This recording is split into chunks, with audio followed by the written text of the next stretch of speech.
What's up, guys? Back with another video today, and today I'm going to get into risk management for financial institutions. So whenever you have a loan taken out with the bank, there's probably an asset-backed loan because there's something behind it that you might have to give up if you don't pay that loan back. But let's talk about what banks do, or financial institutions, if you want to be more professional about it. What do they do to monitor all this risk that happens? Because you need to know what goes on their side because they already know what goes on your side. So first thing about credit risk, we're going to get into credit risk with financial institutions. So it says that the risk that a borrower will not repay a loan according to the terms of the loan, either they're going to default on it or make late payments on interest and principal. So adverse selection and moral hazard apply to these things because let's say you ever take out a loan, okay? And the terms are you have to pay X amount of dollars a month until the loan is paid in full. That includes principal and interest. And as we know, when you amortize a loan, you pay the interest first and then you pay on principal towards the end. So first things first, what happens? What do banks do? They make sure that they're not just giving out loans to anybody. So that's why you have a credit score, because your credit worthiness determines how much you get from a loan, the terms, APR, and if you even get the loan at all. So managing risks, number one, screening and monitoring. So what do financial institutions do to do these things about managing risk? Screening and monitoring. So number one, it says collecting reliable information about prospective borrowers. So number one, they're going to get your background history, and get your date of birth, your name, address, simple, all the basic stuff. But then when you go in a little bit deeper, banks want to know what other things have you had? What other loans have you had? Have you had an auto loan? Have you had any insurance taken out? Do you make payments on things that you need to make payments on time? So it says it requires certain actions or prohibiting owners and periodically verifying the borrower is compliant with the terms. So they're going to verify every single thing they give to you. So it says periodically verifying the borrower is compliant with the terms. They're going to check in on you. That's why they have loan sharks. That's why banks make sure that you are paying them back on time. Sure, there are grace periods, but they don't need grace periods to be abused. That's not the whole entire thing of a grace period. It's just to tell you, hey, you might have something going on. We understand. We'll give you extra 10 days. But grace periods are not meant to be abused. They're meant to just say, hey, if something's going on, we'll give you this extension because we understand. Nothing's perfect in life. But that does not mean abuse it all the time. You have to be set up financially. You have to set things ahead of time to understand what you're doing, because number one, they monitor and they screen you for all these things. That's how banks can know that, okay, we're not going to have an adverse selection problem the next time around.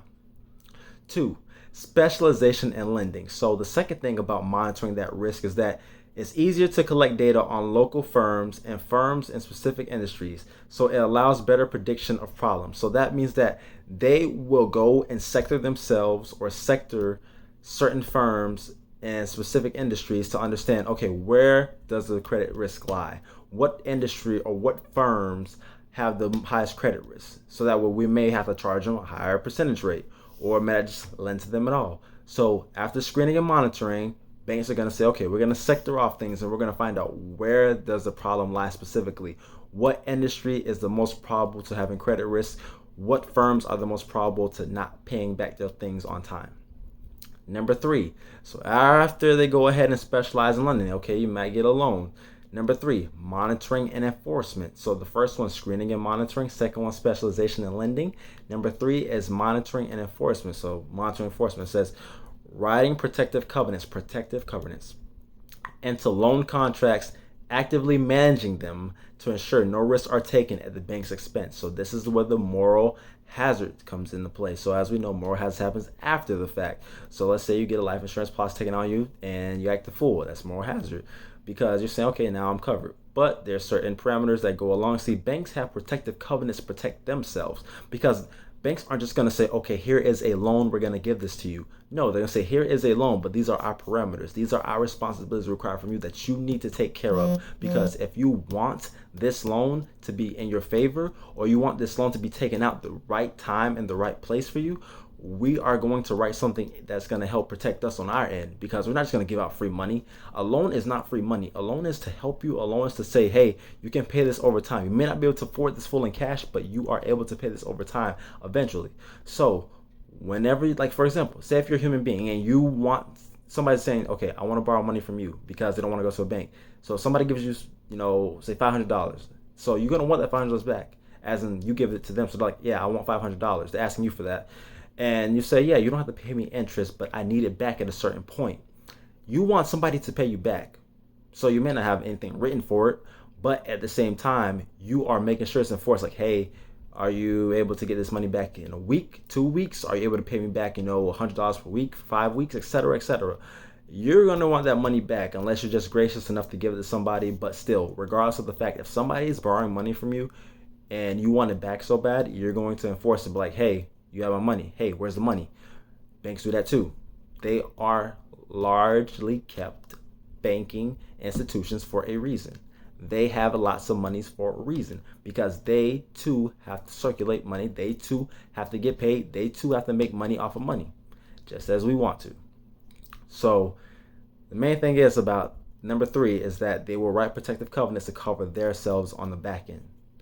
And they manage them to ensure that there are no risks taken at their expense so that way they can look like the fool when it comes to the contracts.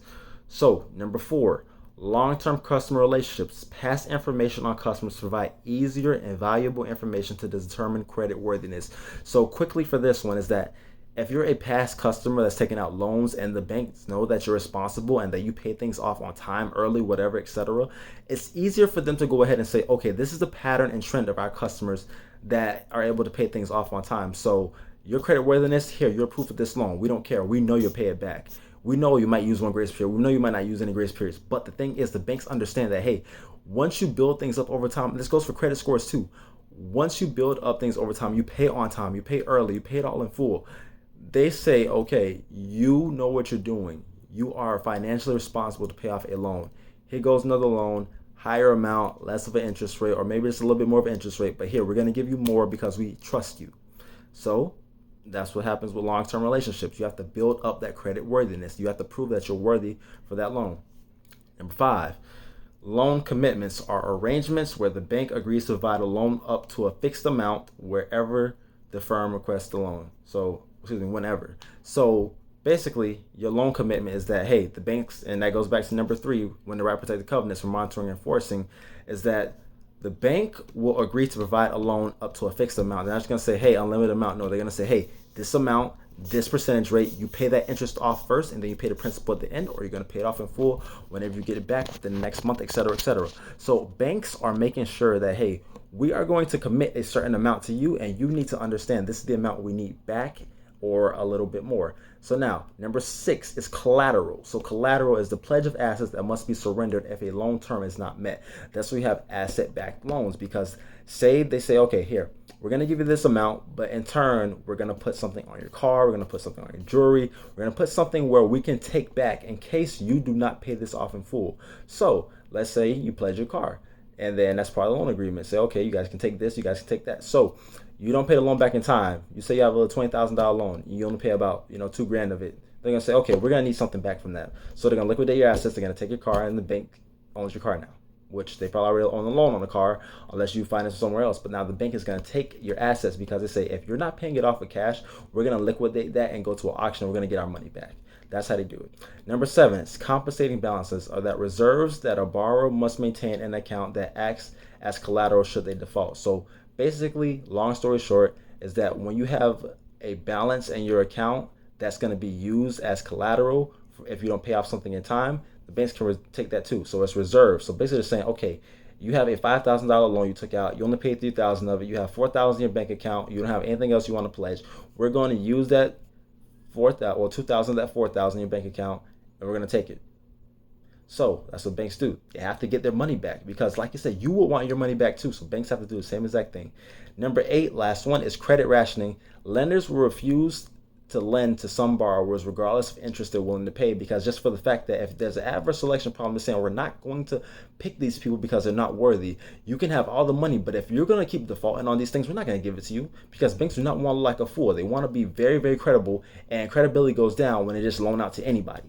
And number 2, for credit rationing, lenders will only finance part of a project, requiring the remaining part to come from equity financing. So banks in particular earn a higher rate of return on assets relative to interest paid on their liabilities. So whenever banks will loan out things or loan out money, they will say, look, we will not put all the risk on ourselves like that, because if it's a project, we want to make sure that, hey, you can do something too, because they're not going to say all in for you and you don't have credit worthiness. Banks want to make sure that you are able to pay them back in a specific period of time with a specific amount of money. And that's how it works. So banks will have risk management in place just to make sure that they cover themselves on the back end. Because think of yourself acting as a bank or a financial institution. You would want somebody to pay you back, okay? So therefore, banks have things in place to make sure that they are paid back on time and the right amount of money. So guys, thank you so much for listening. That was just a short video. I know it's 10 minutes. I'll try to keep it shorter, but this is risk management for financial institutions. So this is what banks do to cover themselves. Think of yourself as a bank. If you ever want to loan out money or give money to people, make sure you have things to protect yourself on the back end, because if you lose money, you're not going to like it. So thanks guys. Tune in for the next video. Appreciate it. Watch next time.